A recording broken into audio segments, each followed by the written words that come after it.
జీడి గింజను అడిగిండ్రంట, ఏంది నీ సంగతి అని.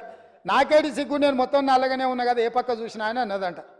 గట్లనే ఉంది మీరు చేసే వ్యవహారం అంతా. అడుగుదలుచుకున్న అధ్యక్ష వాళ్ళను, ఈరోజు మీరు 2014 నుంచి 2023 వరకు కృష్ణా రివర్ మేనేజ్మెంట్ బోర్డు సమావేశాలు ఏర్పాటు చేసినప్పుడల్లా ఉమాభారతి గారు మంత్రిగా ఉన్నప్పుడు వారు వెళ్ళిండ్రు, చంద్రశేఖరరావు గారు వెళ్ళిండ్రు, వివిధ సందర్భాలలో వీళ్ళే అధికారికంగా వెళ్ళిండ్రు.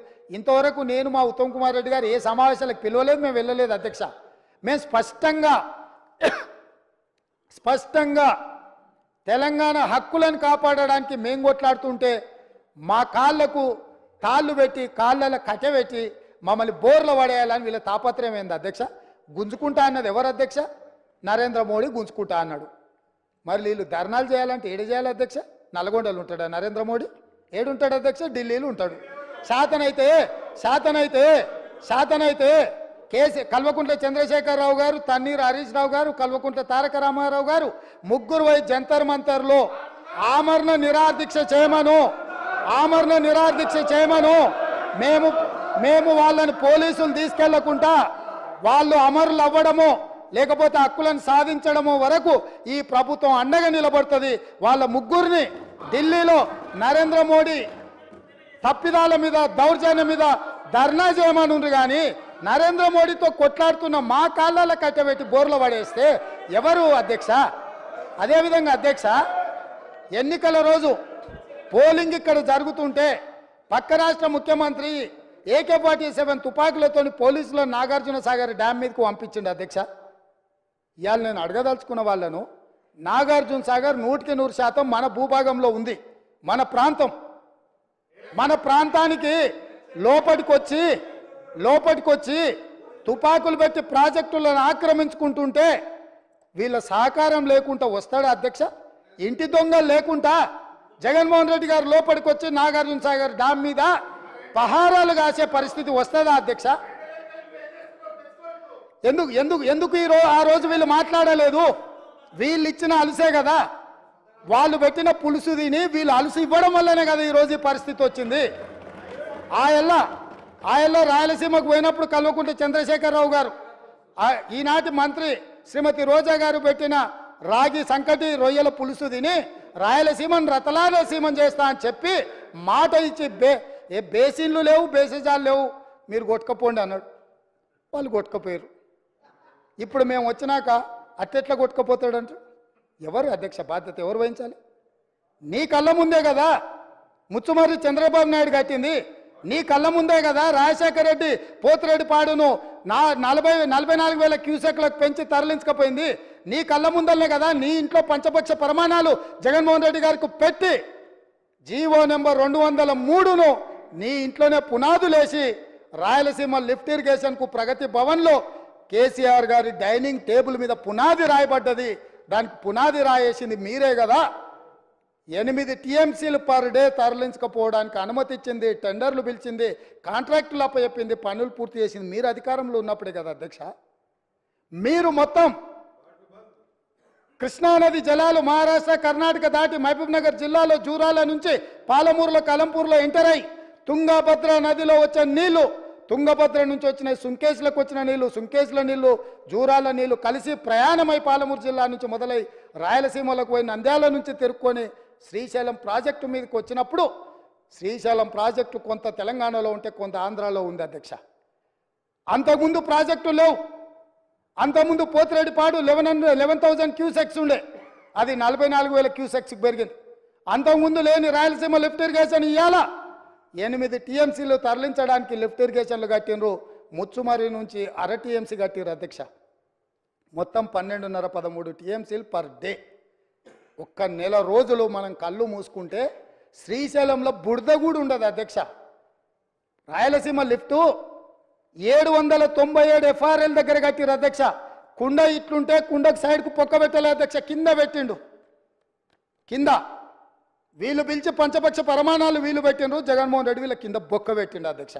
బొక్క పెట్టి మొత్తం తరలించకపోతుంటే మిన్నకుండా ఉన్న మీళ్ళు ఇవాళ నేను సూటిగా అడుగుతున్న హరీష్ రావుని మిత్రుణ్ణి, రాజకీయాలు పక్కన పెట్టండి, మీరు రాజకీయాలు పక్కన పెట్టండి.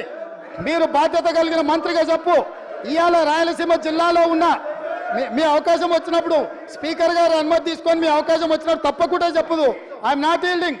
నీకు ఇస్తాడు మైకు స్పీకర్ గారు, నేను కాదు ఇవ్వాల్సింది. స్పీకర్ సార్, ఇవాళ మన భూభాగంలో ఉన్న నాగార్జున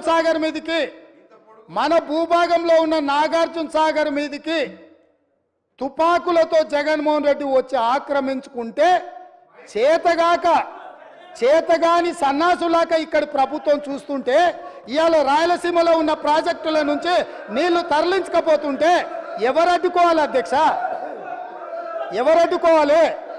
ఒక్క పక్కన వాళ్ళు ప్రాజెక్టులు పూర్తి చేసుకుంటుంటే వీళ్ళు ఇక్కడ ఆనాడు కోమటిరెడ్డి వెంకటరెడ్డి గారు కొట్లాడి నల్గొండ జిల్లాలో ఉన్న ఫ్లోరైడ్ను అక్కడి బాధితులను ఆదుకోవడానికి ఎస్ఎల్బిసి ప్రాజెక్టు మంజూరు చేయించి 42 కిలోమీటర్ల tunnel Rajiv Gandhi tiger reserve ఫారెస్ట్లో పర్యావరణ అనుమతి లేకపోతే టన్నెల్ బోర్ మిషన్ తోటి ఆ గుట్టను తొలిసి నీళ్లు దేవాలని 42 కిలోమీటర్ల టన్నెల్ని మొదలు పెట్టించి 2014 వరకు 32 కిలోమీటర్ల టన్నెల్ కొట్టింది అధ్యక్ష. తెలంగాణ వచ్చినాక వీళ్ళకి అప్పచెప్తే 10 కిలోమీటర్లు పూర్తి చేస్తే సంవత్సరంలో పూర్తి చేయాల్సిందని 10 ఏళ్ళలో కలిసి 1.5 కిలోమీటర్లు పూర్తి చేసారు అధ్యక్ష. ఇంతకంటే చేతగానితనము తెలంగాణ ద్రోహి ఎవడని ఉంటాడా అధ్యక్ష?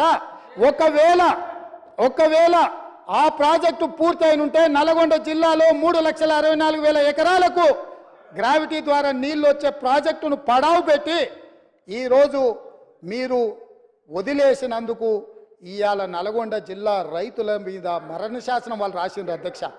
అదేవిధంగా కల్వకుర్తి లిఫ్ట్ ఈనాటికి పూర్తి చేయలే. పాలమూరు రంగారెడ్డిలో 27,000 కోట్ల రూపాయలు ఖర్చు పెడితే గుంట భూమికి కూడా నీళ్ళు ఇవ్వలే. ఇవాళ కల్వకుర్తి, పాలమూరు రంగారెడ్డి, ఎస్ఎల్బిసి ఈ ప్రాజెక్టులన్నీ పూర్తయితే కూడా పర్ డే మనం 2 టీఎంసీల నీళ్లు కూడా తీసుకోలేము అధ్యక్ష. ఇవాళ నేను చెప్పదలుచుకున్న అధ్యక్ష, ఆంధ్రప్రదేశ్ రాష్ట్రంలో పూర్తి చేసుకున్న ప్రాజెక్టులు 12.5 టీఎంసీలు పర్ డే తరలించకపోవడానికి ఉంటే తెలంగాణలో కృష్ణానది మీద కట్టిన ప్రాజెక్టులు మొత్తం కలిపి 2 టీఎంసీలు కూడా కాదు అధ్యక్ష. 10 ఏళ్ళ అవకాశం ఇచ్చిన ఈ పాలమూరు రంగారెడ్డి లేకపోతే కల్వకుర్తి లేకపోతే ఎస్ఎల్బిసి పూర్తి చేయకపోవడానికి వీళ్ళు కారణం కాదా అధ్యక్ష? ఇంత అన్యాయము ఉమ్మడి రాష్ట్రంలో కూడా తెలంగాణ ప్రాంతానికి జరగలేదు. వీళ్ళ పాలనలో తెలంగాణ ప్రజల పట్ల కృష్ణానది జలాల మీద మరణ శాసనం రాసిండ్రు అధ్యక్ష. వీళ్ళు ఇవాళ నేను అడుగుతున్నా వీళ్ళను అధ్యక్ష, వీళ్ళని నేను అడుగుతున్నా, మీకు ఏమైనా చిత్తశుద్ధి ఉంటే మేము చేసే ప్రయత్నంలో, మేము చేస్తున్న పోరాటంలో రాజకీయాలు పక్కన పెట్టి ముందుకు రావాలి కానీ మా కాళ్ళలో కట్టెపెట్టి కింద పడేస్తే ఏమవుతుంది అధ్యక్ష? వీళ్ళకి అధికారం వచ్చుడు సంగతి దేవుడు ఎరుగు కానీ తెలంగాణ రైతుల జీవితాలతో చెలగాటం ఆడుతున్నారు అధ్యక్ష రాజకీయ స్వార్థం కోసము. ఇదా అధ్యక్ష? ఇదా వీళ్ళ నుంచి ఆశించేది? 10 ఏళ్ళ అధికారం ఇచ్చినా ఇంకా అధికార దాహం తీరలేదు.